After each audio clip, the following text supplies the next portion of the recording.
Hi, welcome to Paper 1 Counting Principle. In this lesson, we'll be going over what you should expect with regards to the counting principle section. So first, let's talk about what is the counting principle. It says here, if task 1 can be performed n ways and task 2 can be performed n 2 ways, then the number of ways in which both tasks can be performed is n1 multiplied by n2, right? And we have an example here. It says, how many four-digit code using digits 0 to 9 are possible if each digit may be used any number of times? So it means for the first digit, it can be, our n ways would be 10 ways. So this can be done 10 ways. It's possible, there's 10 possible possibilities for this value here. And because we can repeat numbers, there's also 10 possible values here, there's 10 possible values there, there's 10 possible values there, and we just need to multiply all the values by themselves and we get a 10,000 possibilities. So to make it easier, if we have repetition, we can just say that it will be n to the power of r, where n is the number of options to choose from. In this case, that would be 10, and r is the number of times you can choose from these options. And in this case, it would be 4, so 10 to the power of 4. So sometimes repetition is not allowed when we go Texas. So let's look at example number 3 here that says, how many four-digit code using 0 to 9 are possible if no digits may be used more than once? So for our first option, we have 10 digits, right? So now whatever digit we use here, we cannot use there. Therefore, our options decreases to 9, and then for the next one, it decreases to 8, and for the next one, it decreases to 7, giving us a total of 5,040 possibilities. So this brings us to the factorial notation. In factorial notation, if we are able, in terms of probability, we go from the total number, which is in this case 6, to a 1.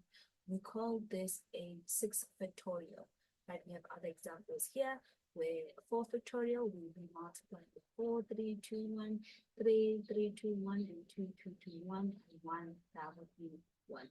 We do have a factorial button in your calculator. Please make use of it if ever you get that the probabilities look a little bit something like that. So for our probabilities, but options. For our options, in terms of counting principles, we also have restrictions. We have different types of restrictions. Mostly they like to use restricting the position of something to say, at this point, only this position can be used. So let's look at these examples. We'll only be doing question A and question B, because the other ones are basically doing the same thing. They're just changing where the restriction of the position is at. So it says, how many ways can the letters of the word equation be arranged if the first letter must be an E? So the first letter only has one option, right? We have 9 letters here, so that means the next following letter is going to be a 9, and again, there is no way we are going to repeat these letters. So you can see as we go down, the values decrease by 1. So then we will just have 1, which is that one over there, multiplied by 8 factorial, which is these options that we have over there, giving us 40,320 possibilities.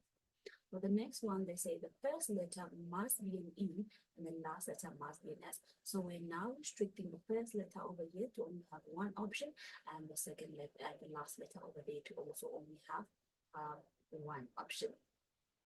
And therefore, the numbers in between would start at, they would have 7 options, 6, 5, 4, 3, 2, and 1, and giving us a probability of 5,040 possibilities, right? So here they're basically doing the same thing. In this case here, they're restricting Q and O. In this case here, they are restricting in terms of vowels. But now with regards to vowels, you will have to look at how many vowels you have. You have U, you have A, you have I, you have O. So then you have 4 options. So here, the first letter must be a vowel. You will have 4 options, right? Even though you will have 4 options, whatever you use here, you cannot repeat. So the following one must be 8, 7, 6, 5, 4, 3, 2, 1, and 0, right? Here, in terms of the first letter being a vowel and the last letter, so the first one will have 4 options, but the one at the end will only have 3 options, because if you use one here, you cannot use another one there. So you'll have 4 over there, 3 over there, and then it will start again 7, 6, 5, 4, 6, 1, and therefore, okay. So another thing that we can do is we can group, right? So grouping, the following arrangements, we'll see how grouping is used. Let's look at example 6 here that says how many ways can the letters of product be arranged if POC must be grouped together. So they said it must be grouped together. They also do not tell us where the grouping should be. It could be at the beginning, it could be at the end, it could be also in the middle. So first, we're going to look at the POC. The POC, again, they didn't tell us what should the arrangements be. So the first letter could be O, could be C, or could be P. So therefore, we have 3 letters. Then we'll have 2. Then we'll have only 1 option to choose for. So now we are only dealing with the POC to see if we have a factorial of 3 possibilities. Right. So now we're going to pretend like POC is 1 letter. Right? So that means that POC can be moved around as we please. It could be on the second option, third option, fourth option, or fifth option, right? But if we group them like this, we only have 5 options. So the first one has 5 options, 4 options, 3, 2, 1, giving us a factorial of 5. So the first task has a probability of 3 factorial, and the second task has a probability of 5 factorial, and put the tasks together now will then have a probability of 720 over there. So with the factorials or counting principle, we can also use it as a probability, right? Probability is given as the number of possible meetings, the conditions, and the total number of possibility.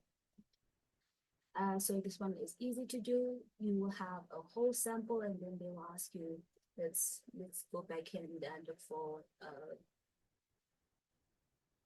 a way to do it.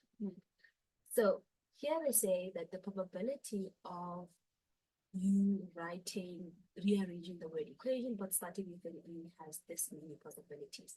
But let's say there was no conditions to it. If there was no conditions to it, we'll then have a factorial of 9, right? So that then means that if you're going to calculate what is the probability of actually starting with an E,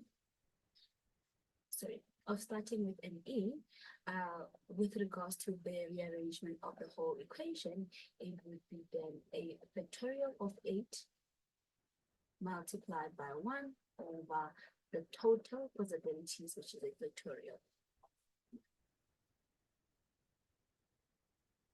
Then we have more advanced counting procedures. This is when we have identical objects.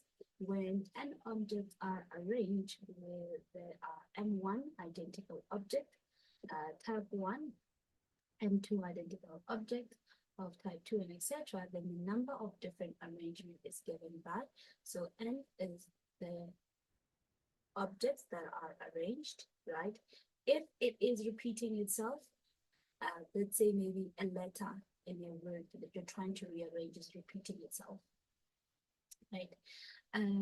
You have this much factorial of it, and maybe another letter is repeating itself, that much factorial of it, to then get in how many words can you do this? Because if a letter is moving, is the same. If A is the same, whether you put it on B, it really takes out, it really then removes in how many ways can you do this, because you're just putting it over there, but it's still the same letter. So you can kind of take it into consideration and remove it by doing this.